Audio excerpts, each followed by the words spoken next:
Ազգային երգ, պար, տարատեսակ համերգային ծրագրեր Հայաստանի Զվարթնոց միջազգային օդանավակայանում, որոնք չեն կարող անտարբեր թողնել Հայաստան ժամանող մեր քաղաքացիներին և հյուրերին։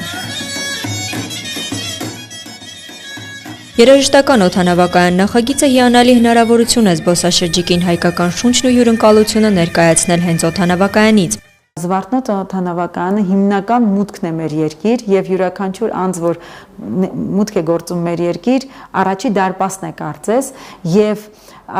այստեղ այո, մենք ընտրում ենք, փորձում ենք այնպիսի երաժշտական խմբեր ընտրել,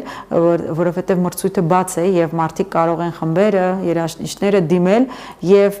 հանդես գալ իրենց խմբերի կատարմամբ,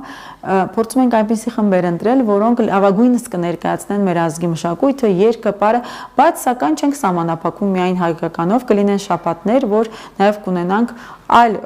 երաժշտական կատարումներ։ Գործադիր տնօրենի խոսքով այս նախաձեռնությունը շարունակությունն է Երևանի տարբեր վայրերում անցկացված երաժշտական նախագծերի, որոնք մեծ սիրով ու ոգևորությամբ են ընդունվել հանրության կողմից։ Երբ մայիսից սեպտեմբեր ավարտեցինք այդ տաք եղանակների շրջանը, հարց առաջացավ, քանի որ շատ սիրվեց, մարդիկ ասում էին, որպեսզի շարունակական լինի, մտածեցինք որտեղ կարող ենք անել եւ շարունակությունը ենթադրաբար պետք է լիներ ավելի տաք եւ հարմարավետ տեղ քաղաքացիների համար եւ մետրոյում ծագեց գաղափարը շարունակելու։ Այս տարի նույնպես մտածում ենք հանրային վայր, տաք, ցուրտ եղանակին եւ գաղափարը առաջացավ օդանավակայանում, դեռ ամռան սկզբին կապվեցինք օդանավակայանի ղեկավարության հետ, փորձեցինք միասին կոնցեպտը մշակել եւ բարեբախտաբար եկանք համաձայնության եւ հունվար ամսից սկսեցինք Զվարթնոց երաժշտական օդանավակայան նախագիծը։ Երաժշտական օդանավակայան նախագիծը նպատակ ունի աշխուժացնել քաղաքային մթնոլորտը, կենդանի երաժշտությունը տեղափոխելով անսպասելի հանրային տարածքներ եւ ստեղծելով հետաքրքիր փորձառություններ Հայաստանի այցելուների եւ հյուրերի համար։ Հայկական հյուրընկալությունը հանդիսանում է հայկական զբոսաշրջության այցեքարտը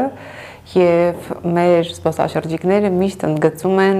մեր յուրահատուկ հյուրընկալության եւ հյուրասիրության ոլորտը եւ այս նախաձեռնությունը նույնպես ընդգծում է թե որքան հետաքրքիր եւ որքան նախաձեռնող կարող են լինել մեր զբոսաշրջային ընկերությունները եւ ընդհանրապես զբոսաշրջային ոլորտը։ Մեր մշակույթի հանրահռչակումը, մասնավորապես այս դեպքում ազգային պարերի, առավել եւս ազգային տարազով հանդես գալու նախաձեռնությունը վստահաբար շատ հետաքրքիր արձագանք գտավ եւ զբոսաշրջիկների կողմից եւ մեր հայրենակիցների կողմից դրա առհավատչան է սոցիալական ցանցերում այս հոլովակների լայն տարածումը։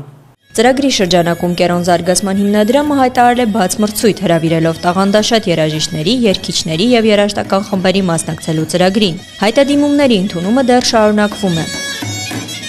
Երաժշտական օդանավակայան նախագիծը կշարունակվի մինչև ապրիլ։ Գայանե Գաբոյան, Հովհաննես Մկրտչյան, Armenpress։